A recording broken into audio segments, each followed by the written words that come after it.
Good evening everyone. এয়া মই পিঠা বনাই আছোঁ। মোৰ ঘৰত আলহী আহিব ফুৰিবলৈ এবাৰ গধূলি টাইম।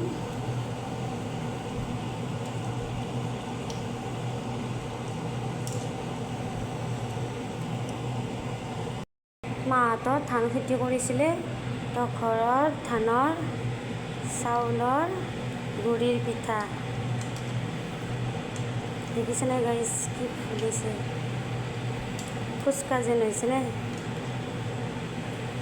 পিঠাটো নাথাকে, উলটি যায়, বাগৰি যায়।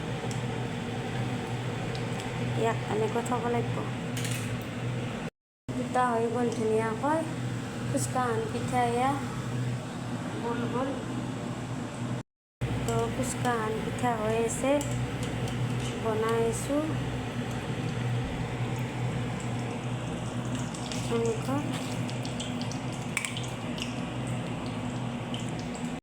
এটা এটাকৈ পিঠাখিনি হৈ আছে গাইজ। মাজত আকৌ পিঠা দুদিন বেয়া দেখা হৈছিলে, কিবা হৈছিলে, তো আজি অকণমান হৈছে পিঠা ঠিকে।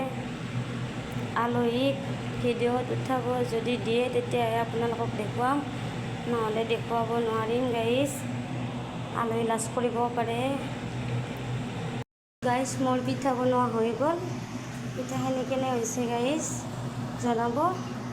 এয়া গোলাপ জামুন লৈ আনিছে, যোনে যি কয় লালমোহনো ক'ব পাৰে। আৰু এয়া পিঠা যে আমি হাপেনা পিঠা কওঁ, তো এইটো পিঠা মই ইমান ভালকৈ নাজানো। এদিন বনাইছিলোঁ, কেইটামান ভাল হ'ল কেইটামান বেয়া হ'ল বাৰু। এয়া আমাৰ ওচৰৰে হয়, খুৰী এজনীয়ে এনেকুৱা পিঠা বনাই বিক্ৰী কৰে, তো তাৰ পৰা আনিছোঁ।